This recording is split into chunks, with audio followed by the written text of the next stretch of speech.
Hello friends, welcome by to exam Tamil class daily. நம்ம சேனலை subscribe பண்ணுங்க, பக்கத்தில் இருக்கிற பெல் ஐக்கனை கிளிக் பண்ணி அதில் ஹால் அப்படின்னு ஒரு பட்டனை கிளிக் பண்ணிங்கன்னா நம்ம போகிற வீடியோ வந்து உங்களுக்கு உடனுக்குடன் நோட்டிஃபிகேஷன் வந்து நண்பா. நம்ம சேனலை புதுசாக பார்க்குற நண்பர் வந்து கண்டிப்பாக தொடர்ச்சியாக ஃபாலோ பண்ணுங்கள். உங்களுக்கு வந்து ரொம்ப யூஸ்ஃபுல்லாக தான் இருக்கும். சரி வாங்க நம்ம இன்றைக்கான வீடியோக்குள்ள போகலாம். நம்ம ஏற்கனவே 35 மாவட்டங்களை பற்றி மாவட்டங்களை வந்து பார்த்துங்கிறோம். இன்றைக்கி வந்து இந்திய மாநிலங்களுடைய குறிப்புகளை பற்றி பார்க்கலாம். சரி வாங்க நம்ம ஃபஸ்ட்டு அசோம் அப்படின்னு பார்த்துக்கலாம். அசோம் அது பார்த்திங்கன்னா அசோம் நாட்டில் தான் பெட்ரோலியம் மற்றும் இயற்கை எரிவாயு உற்பத்தியில் பெரும்பங்கு வசிக்கும் ஒரு மாநிலம் எதுன்னு கேட்டிங்கன்னா அது வந்து அசோம் மாநிலம் தான். வெரி இம்பார்ட்டன்ட் கொஸ்டின் பார்த்துக்கங்க. அதுக்கப்புறம் பார்த்தீங்கன்னா உலக தேயிலை உற்பத்தியில் சுமார் 16% அசோம் பங்களிக்கிறது. Very important question. அது பார்த்தீங்கன்னா அசோமின் துயரம் என்று அழைக்கப்படுவது வந்து பிரம்மபுத்திரா. அசோமின் துயரம் என்று அழைக்கப்படுவது வந்து பிரம்மபுத்திரா. அப்படி பார்க்கும்போது ஒடிசாவின் துயரம் என்று அழைக்கப்படுவது வந்து எதுன்னு பார்த்தீங்கன்னா ஒடிசாவின் துயரம் என்று அழைக்கப்படுவது வந்து மகாநதி. அதே மாதிரி அசாமின் துயரம் என்று பிரம்மபுத்திரா. பீகாரின் துயரம் என்று அழைக்கப்படுவது கோசீரம். பீகாரின் துயரம் என்று அழைக்கப்படுவது வந்து பார்த்தீங்கன்னா கோசீரம். நல்லா பார்த்துக்காங்க நண்பா. அடுத்தது பார்த்தீங்கன்னா நெக்ஸ்ட் கொஸ்டின், அதாவது அகில எழுத்துக்களின் டி என்ற எழுத்து வடிவில் அமைந்துள்ள மாநிலம் எதுன்னு கேட்டேன்னா அது வந்து வெரி இம்பார்ட்டன்ட். அது வந்து நம்ம அசோம். டி வடிவில் அமைந்துள்ள ஒரு மாநிலம் எதுன்னு கேட்டேன்னா அது வந்து அசோம். அதுக்கப்புறம் பார்த்தீங்கன்னா நண்பா, இந்திய மிக அதிக மாநிலங்கள் தனது அதிகார வரம்புக்கு கொண்டு உள்ள உயர்நீதிமன்றம் எதுன்னா கோகாத்தி உயர்நீதிமன்றம். அதாவது கோகாத்தி உயர்நீதிமன்றம் எங்குள்ளது அப்படின்னு கேட்பாங்க. அசோமில் உள்ளது. கோகாத்தி உயர்நீதிமன்றம் எங்குள்ளது அப்படின்னா அசோமில் உள்ளது. Very important. அதுவும் பார்த்தீங்கன்னா ராயல் வங்காள புலி காணப்படும் தேசிய பூங்கா இருக்கிற மானஸ். வங்காள புலி எங்கு காணப்படுகிறது என்றால் மானஸில் காணப்படுகிறது. அதே மாதிரி பார்த்தீங்கன்னா நெக்ஸ்ட் கொஸ்டின், ஒற்றை கொம்பு காண்டாமிருகம் காணப்படும் தேசிய பூங்கா இருக்குன்னா காசிரங்கம். அது காசிரங்கா. ஒற்றை கொம்பு காண்டாமிருகம் காணப்படும் தேசிய பூங்கா இருக்குன்னா காசிரங்கா. அதாவது இது வந்து யுனெஸ்கோவால் வந்து பாரம்பரிய சின்னமாக பட்டியலில் இடம்பெற்றுள்ளது நண்பா. இந்த ஒற்றை கொம்பு காண்டாமிருகம் எங்கே இருக்குன்னா காசிரங்காவில் இருக்குது. அடுத்து பார்த்தீங்கன்னா 7 கோகாதிரி, அது 7 சகோதரிகள் எனப்படும் வடகிழக்கு மாநிலங்களில் ஒன்று எதுனா நம்ம அசோம். Very important. 7 சகோதரிகள் எனப்படும் வடகிழக்கு மாநிலங்களில் ஒன்று எதுனா அசோம். Very important question. அடுத்து வாங்க நம்ம நெக்ஸ்ட் கொஸ்டின் போகலாம். அருணாச்சல பிரதேசம் பார்த்தீங்கன்னா அருணாச்சல பிரதேசம் பற்றி பார்த்தீங்கன்னா மக்கள் நெருக்கம் குறைந்த மாநிலம் எதுன்னு பார்த்தீங்கன்னா அது வந்து அருணாச்சல பிரதேசம் தான். அது மட்டும் கிடையாது,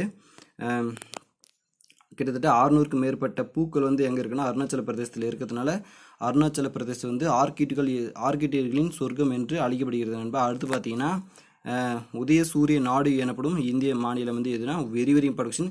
உதயசூரியன் எனப்படும் மாநிலம் எது அப்படின்னு கேட்பாங்க. அருணாச்சல பிரதேசம். அதுக்கப்புறம் பார்த்தீங்கன்னா அதிக மொழிகள் பேசப்படக்கூடிய ஒரு மாநிலம் எது அப்படின்னு பார்த்தீங்கன்னா அது வந்து அருணாச்சல பிரதேசம் தான். Very important question. அது மட்டும் பார்த்தீங்கன்னா வடகிழக்கு மாநிலங்களில் மிகப்பெரியது எதுன்னா அது வந்து அருணாச்சல பிரதேசம் தான். வெரி இம்பார்ட்டன்ட் பார்த்தீங்கன்னா மாநிலம். வடகிழக்கு மாநிலம் மிகப்பெரியது எதுன்னா அருணாச்சல பிரதேசம். வெரி இம்பார்ட்டன்ட் கொஸ்டின் பார்த்துக்கோங்க. அதுக்கப்புறம் பார்த்தீங்கன்னா மிக அதிகமான வனப்பகுதி உள்ள மாநிலம் அப்படின்னா அது இந்திய மாநிலங்களில் மிக அதிகமான வனப்பகுதி உள்ள மாநிலம் எதுன்னா அது வந்து நம்ம அருணாச்சல பிரதேசம் தான். வனப்பகுதியில் உள்ள மாநிலம் அப்படின்னு கேட்டோம்னா அருணாச்சல பிரதேசம். இதுவே வனப்பகுதியில் உள்ள மாவட்டங்கள் அப்படின்னு கேட்டாங்கன்னா தருமபுரி. வெரி இம்பார்ட்டன்ட் பார்த்துக்கோங்க. தருமபுரி பற்றி நல்லா தெரியும் பார்த்துக்கோங்க நண்பா. அதுக்கப்புறம் பார்த்தீங்கன்னா இந்திய மிகப்பெரிய புத்த மடலாய தவாங் எங்கே இருக்குன்னா வெரி இம்பார்ட்டன்ட். அது வந்து அருணாச்சல பிரதேசம் தான் இருக்குது. அதாவது புத்த மடலாய தவாங் எங்கே இருக்குது அப்படின்னு கேட்பாங்க. அருணாச்சல பிரதேசம். அதுக்கப்புறம் நம்ம நெக்ஸ்ட் கொஸ்டின் பார்க்கலாம். ஆந்திர பிரதேசம். ஆந்திர பிரதேசம் அப்படின்னு பார்த்தீங்கன்னா மொழி அடிப்படையில் உருவாக்கப்பட்ட இந்திய முதல் மாநிலம் வந்து பார்த்தீங்கன்னா ஆந்திர பிரதேசம்.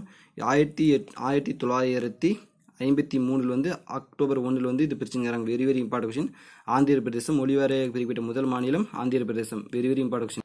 அடுத்த கொஸ்டின் நம்ம பார்க்கலாம் நண்பா. அதே மாதிரி பார்த்தீங்கன்னா இந்த ஆந்திர பிரதேசத்தில் பார்த்தீங்கன்னா முட்டை பாத்திரம் என்று சிறப்பிக்கப்படும் அளவுக்கு முட்டை உற்பத்தியில் முன்னிலை வகிக்கும் மாநிலம் எதுன்னு பார்த்தீங்கன்னா அது வந்து ஆந்திர பிரதேசம் தான்.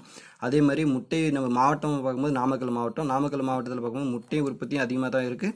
கோழி உற்பத்தி அதிகமாக தான் இருக்குது. போக்குவரத்து நகரம் என்று அழைக்கப்படுவதும் நாமக்கல் மாவட்டம் தான். முட்டை பாத்திரம் என்று அழைக்கப்படுவக்கூடிய ஒரு மாநிலம் எதுன்னு கேட்டிங்கன்னா அது வந்து Andhra Pradesh. Very important question. அதே மாதிரி சர்க்கரை கிண்ணம் என்று அழைக்கப்படுவது நம்ம வந்து உத்தரப்பிரதேசம். இது வந்து ஆந்திர பிரதேசம், அது உத்தரப்பிரதேசம். நல்லா பார்த்துக்கணும் நண்பா. ஆந்திர பிரதேசம் வந்து முட்டை பாத்திரம் என்றையும் சர்க்கரை கிண்ணம் என்று உத்தரப்பிரதேசம் என்று அழைக்கப்படுகிறது. அதேமாதிரி பார்த்தீங்கன்னா இந்த முட்டைக்கு என்ன வந்து வெள்ளி புரட்சி, பாலுக்கு வந்து வெள்ளை புரட்சி, அதெல்லாம் கொஞ்சம் பார்த்துக்கோங்க நண்பா. அப்புறமா பார்த்தீங்கன்னா ஹைதராபாத் செகந்தியாபாத் இரட்டை நகரம் என்று அழைக்கப்படுவது எது அப்படின்னா வெரி இம்பார்ட்டன்ட். இரட்டை நகரம் என்று அழைக்கப்படக்கூடிய நகரங்கள் எது அப்படின்னு கேட்பாங்க. ஹைதராபாத், இன்னொன்று Secunderabad. Very very important question பார்த்துங்க நண்பா. அதாவது ஹைதராபாத், இன்னொன்று செகந்திராபாத். அடுத்து பார்த்தீங்கன்னா நம்ம நெக்ஸ்ட் மாநிலம் பற்றி பார்க்கலாம். Uttarakhand. Very very important question. Uttarakhand பார்க்கலாம். உத்தராகண்ட் பார்த்தீங்கன்னா இந்தி ஏரி மாவட்டம் என்று சிறப்பிக்கப்படுகிறது. Very very important. இந்தி ஏரி மாவட்டம் என்று சிறப்பிக்கப்படுகிறது. அதாவது 1000 ஏரிகள் கொண்ட மாவட்டம் எதுன்னு பார்த்தீங்கன்னா அது வந்து காஞ்சிபுரம் மாவட்டம் தான். அப்புறமா கோயில் நகரம் என்று அழைக்குது. கோயில் நகரம் வந்து மதுரை. கோயில்களின் நகரம் வந்து காஞ்சிபுரம். 1000 ஏரிகள் கொண்ட மாவட்டம் என்று அழைக்கப்படுவது காஞ்சிபுரம் மாவட்டம். அது வந்து அப்படி இது வந்து இந்திய ஏரி மாவட்டம் என்று அழைக்கப்படக்கூடிய எதுன்னு கேட்டால் அது உத்தராகண்ட். இந்தி ஏரி 1000 ஏரிகள் கொண்ட மாவட்டம் எதுன்னு கேட்டால் காஞ்சிபுரம். இந்திய ஏரி மாவட்டம் என்று சிறப்பிக்கப்படுகிறது எதுன்னு கேட்டால் அது வந்து உத்தராகண்ட் தான். Very important. அதே மாதிரி பார்த்தீங்கன்னா தேவபூமி என்று இந்திய மாநிலம் வந்து எதுனா தேவபூமி என்று சிறப்பிக்கப்படுகிறது எந்த மாநிலம் அப்படின்னு கேட்டீங்கன்னா உத்தராகண்ட். தேவபூமி எனப்படும் இந்திய மாநிலம் எதுனா உத்தராகண்ட்.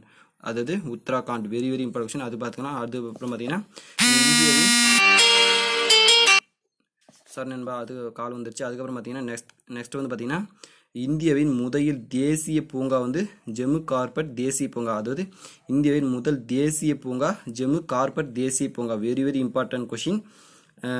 அதுக்கப்புறம் பார்த்தீங்கன்னா முசோரி டேஸ் என்று சிறப்பிக்கப்படுகிறது அப்படின்னு கேட்பாங்க. அது முசோரின் இந்திய மலைகளின் ராணி என்று சிறப்பிக்கப்படுகிறது. உங்களுக்கு வந்து தெரியும் மலையில் ராணி வந்து ஊட்டி தானே, எப்படி வந்து நீங்கள் முசோரின் அப்படின்னு சொல்கிறீங்க அப்படின்னு கேட்குறேன். இந்திய மலைகளின் ராணி அப்படின்னு தான் முசோரின். மலைகளின் ராணி அப்படின்னாலும் ஊட்டி. அதே மாதிரி பார்த்தீங்கன்னா மலையின் ராணினாலும் ஊட்டி தான். மலையின் வாழிவிடங்களின் ராணி அப்படின்னாலும் ஊட்டி தான். மலை வாழிவிடங்களின் இளவரசி அப்படின்னா கொடைக்கானல். மலை வாழிவிடங்களை மட்டும் எடுத்துட்டு மலைகளின் இளவரசி அப்படின்னா வால்பாறை. மலைகளின் இளவரசி வால்பாறை. மலைகளின் வாழ்விடங்களின் இளவரசி அப்படின்னா கொடைக்கானல். அந்த வாழ்விடங்கள்ன்றதை எடுத்து வரணும் நண்பா, பார்த்துங்க. Very very important. முசோரின் இந்திய மலைகளின் ராணி என்று சிறப்பிக்கப்படுகிறது. அதுக்கப்புறம் பார்த்தீங்கன்னா இந்தியாவின் மிக பழமையான பொறியியல் கல்லூரி எங்கே இருக்குன்னா ரூர்கீயில் தான் இருக்குது. Very very important. இந்தியாவின் மிக பழமையான பொறியியல் கல்லூரிங்கிறது ரூர்கீயில் தான் இருக்குது. அதுக்கப்புறம் நம்ம நெக்ஸ்ட் கொஸ்டின் பார்க்கலாம். உத்தரப்பிரதேசம். இந்தியாவின் சர்க்கரை கிண்டம் என்று அழைக்கப்படும் உத்தரப்பிரதேசம். கரும்பு உற்பத்தியில் எங்கே அதிகமாக உற்பத்தி உத்தரப்பிரதேசம். சர்க்கரை வந்து எங்கே அதிகமாக உற்பத்தி செய்யப்படுகிறது உத்தரப்பிரதேசம். இதில் கரும்பு முதல் எங்கே கண்டுபிடிக்கணும் நம்ம இந்தியாவில் தான் கண்டுபிடிக்கப்படுது நண்பா, அதுவும் பார்த்துங்க. அதுக்கப்புறம் பார்த்தீங்கன்னா இந்தியாவின் சர்க்கரை கிண்ணம் என்று சிறப்பிக்கப்படுகிறதா. அதுக்கப்புறம் பார்த்தீங்கன்னா நண்பா மிரட். இந்தியாவின் முதல் சுதந்திர போராட்ட கழகம் வந்து மிரட் நகரில் 1857 துவங்கப்பட்டது. Very very important. மிரட் வந்து கேட்பாங்க. இந்தியாவின் முதல் சுதந்திர போராட்டம் எங்கு நடைபெற்றது? மிரட்டில் நடைபெற்றது. எந்த ஆண்டு அப்படின்னா 1857 நடைபெற்றது. அடுத்து நெக்ஸ்ட் கொஸ்டின். ஓகேவா. கங்கை, யமுனை, பூரணா நதி, சரஸ்வதி ஆகிய சங்கமிக்கும் புண்ணிய பூமி வந்து அலகாபாத். புண்ணிய பூமி அப்படின்னா அலகாபாத். புண்ணிய பூமி என்றால் அலகாபாத். அதே மாதிரி தேவபூமி என்றால் உத்தராகண்ட்.